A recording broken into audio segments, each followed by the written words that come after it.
The interesting thing about Tomorrowland is that it's an intriguing idea, and it's connected with Disney in a really interesting way.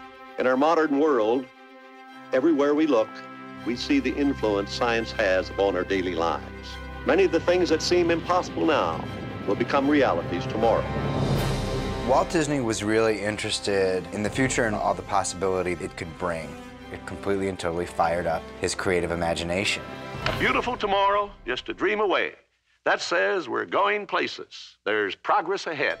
A lot of this circles around who Walt Disney really was. He looked at the future with some idea that there's some hope and some positive outcome.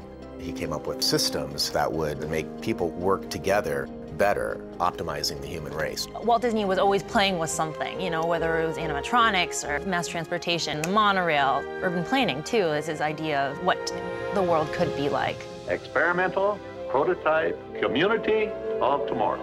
I think he thought the best way to do that was not to preach about it, but to do it.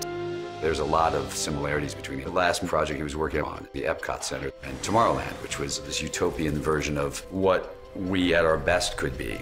Since I was a little kid, Tomorrowland has not always felt traditionally science fiction to me.